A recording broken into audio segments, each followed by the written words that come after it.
Olá, sejam bem-vindos à aula de Metodologia Científica e o tema da nossa aula de hoje são os elementos de apoio ao texto, especificamente as citações.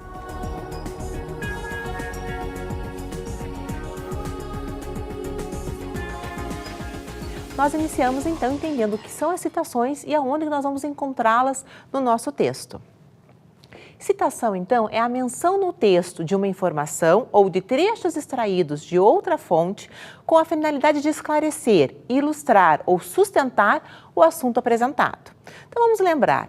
Lembra que nós tínhamos 3 momentos que a gente poderia usar a citação. Para a gente reunir ideias de autores, então eu trago o autor A, o autor B, o autor C, convergem em relação a esse conceito, têm o mesmo entendimento neste assunto. Ou a gente traz esses autores para complementar, então eu trago na citação, o autor A traz esse conceito, traz esse entendimento e o autor B complementa, trazendo um posicionamento mais atual ou de acordo com as demandas da sociedade atual. Então eu mostro que eu li várias obras e que esses autores vão se complementando no seu texto. Conforme você vai escrevendo e inserindo as informações de outras obras, vão enriquecendo e fundamentando o seu texto. A outra finalidade da citação é, então, comparar também. Então, eu trago um autor A que tem esse posicionamento, é favorável a essa teoria, e eu trago o autor B que é contra. Ele traz argumentos, fundamentos que justificam a posição dele contrária àquela situação. Então, você compara esses 2 autores e você, enquanto autor da sua pesquisa, posiciona-se. Você apresenta com qual desses autores você se identifica mais, com qual desses argumentos você se identifica, você concorda e vai desenvolver o seu assunto, o seu trabalho, com base em qual desses autores. Existem, então, 3 tipos de citação: a citação direta, a citação indireta ou a paráfrase, como vocês vão encontrar em livros de metodologia científica, e a citação de citação. A citação direta é aquela que a gente vai copiar literalmente do texto de outra fonte para o nosso trabalho. Então, você copia exatamente igual está na fonte, inclusive com o mesmo negrito ou os mesmos erros ortográficos, se eles existirem, você mantém exatamente a mesma formatação e traz para o seu texto. A outra forma é a citação indireta ou a paráfrase, que é quando você lê o material, você entende aquele conteúdo, mas escreve com as suas palavras. Você não usa exatamente as palavras do autor, então você reelabora aquela ideia. E a outra citação é a citação de citação, ou o APUD, como vocês vão encontrar nos livros. Então, é quando eu estou lendo uma obra, este autor se referencia a um outro autor, a um outro material, e você utiliza essa citação. Então, é a citação da citação. Um outro tópico que nós precisamos estudar é onde encontraremos essa citação no texto. Então, em que locais podemos encontrar essas informações? Ou elas vão ser apresentadas no texto, que nós temos o sistema autor-data e o sistema numérico, ou em notas de rodapé. Os sistemas de texto, que são chamados no texto, nós temos o autor-data, que é o indicado pela ABNT. A ABNT regulamenta essas 3 formas, mas indica que seja utilizado o autor-data e o sistema numérico. Ele sempre vai iniciar ao longo do texto e vai possibilitar a correlação do texto com as notas de rodapé ou com a lista de referências. Esse cuidado é para a gente evitar de cometer o plágio. Então, você vai sempre mencionar aquele parágrafo que não há nenhuma menção, não há nenhum nome de autor ou nenhum número fazendo relação à nota de rodapé ou uma listagem, a gente vai entender que esse parágrafo é da sua autoria. O parágrafo que vier com alguma informação, nós vamos já saber de qual autor ele veio. Nós vamos buscar ali o nome do autor e, na sequência, vamos descobrir que obra é essa, quando foi publicada, do que tratou, quem foi a editora que publicou esse material. Então, a gente só precisa sinalizar no texto quais parágrafos são de sua autoria e quais parágrafos você buscou ideias de outros autores. Vamos iniciar, então, com o autor-data. Quando a indicação da fonte no texto é mencionada na sentença, apresentamos o sobrenome do autor e, entre parênteses, o ano da publicação e a página. Observe nesse exemplo comigo. Então, estamos trabalhando ali com o autor Silva e, entre parênteses, temos 2010, página 57. Fechamos o parênteses e continuamos a nossa frase. Então, Silva afirma que e trazemos aí a citação do autor Silva. Observem que a abreviatura de página é ponto, não trabalhamos com o PG, como a gente costuma ver em alguns materiais. No exemplo seguinte, vocês vão observar que temos o exemplo do Freire. Então, Freire, 1996, página 34 a 36. Então, o que acontece aí? A gente já observa que a gente utilizou três páginas de informação, condensamos em alguns parágrafos. Então, da página 34 a 36, eu resumi essas informações, eu condensei essas informações nesse trecho que eu vou apresentar a seguir. Então, claro que aí não é uma citação direta, é uma paráfrase, uma citação indireta. Eu escrevi com as minhas palavras o que eu entendi da ideia, nesse caso, do autor, do Paulo Freire. Observe esse próximo exemplo. Segundo o Café, 1992, página 35, é possível que uma situação delicada esteja pedindo uma atitude diplomática. Isso implica suavidade e tato para evitar atritos e irritabilidade. Observem já nesse exemplo que é uma citação curta, ela está entre aspas, né? Porque ela está trabalhando aí com menos de 3 linhas. Quando a indicação da fonte no texto é mencionada após a ideia do autor ou no final da sentença, nós vamos usar uma outra formatação gráfica.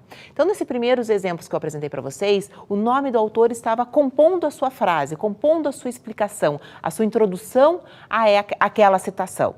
Então, a gente trabalhou, a Café traz isso, Paulo Freire afirma tal situação. Nesses exemplos que eu vou apresentar a seguir, é o contrário. Eu menciono apenas a citação e, na sequência, eu vou referenciar, para não correr o erro de cometer o plágio.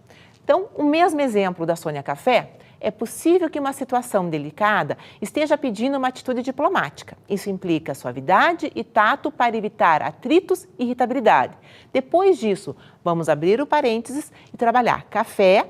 Aí o sobrenome todo em letra maiúscula, porque ele está dentro do parênteses, 1992, página 35, e fechamos parênteses. Vocês vão pontuar, vão colocar o ponto final depois da frase e novamente após o parênteses.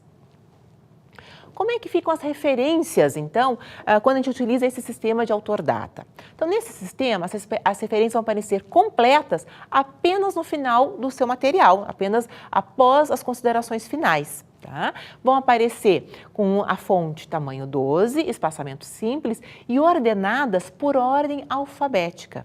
Nós vamos sempre trabalhar com o sobrenome do autor e nome do autor, então pela ordem alfabética do sobrenome dos autores, independente de qual material seja, qual a origem desse material. Se é um material do meio eletrônico, se você retirou da internet, ou uma revista eletrônica, se é uma tese, se é lei ou uma doutrina, independente de qual material for, nós vamos organizá-los numa sequência de ordem alfabética. Vamos observar nesse exemplo, então, como é que fica esse material.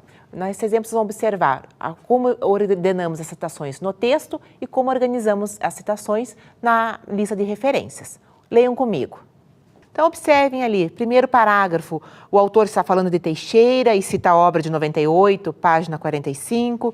No parágrafo seguinte, ele traz 2 autores, Assis e Christianini. No terceiro, ele trabalha com Campos e outros autores, a expressão et al. Significa e outros autores. E no último, ele trabalha com uma obra de Oliveira, Costa e Moreira. Então, durante o texto, ele articulou desta forma a ideia desses autores.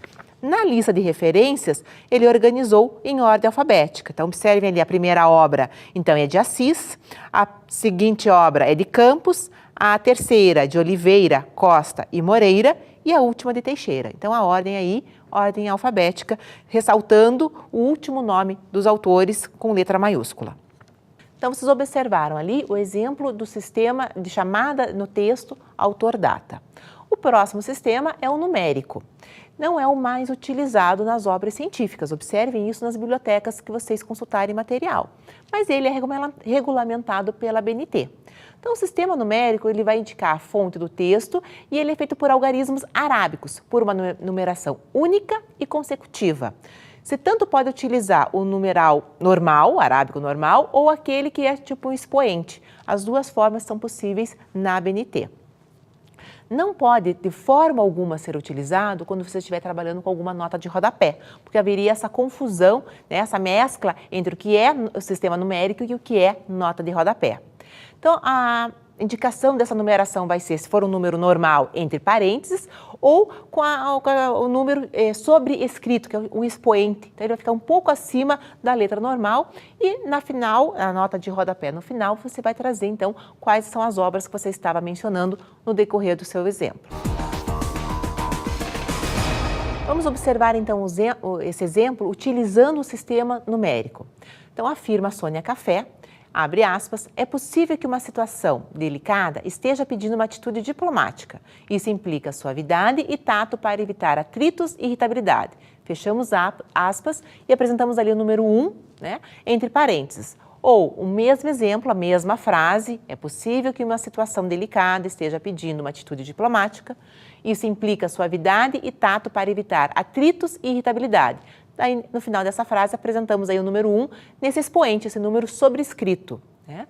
No sistema numérico, as referências podem ser apresentadas no final do trabalho ou do capítulo, na mesma ordem que aparecem no texto. Então, aqui a gente já tem uma diferenciação do que é o sistema autor-data, que eles vão aparecer seguindo uma ordem alfabética pelo sobrenome dos autores.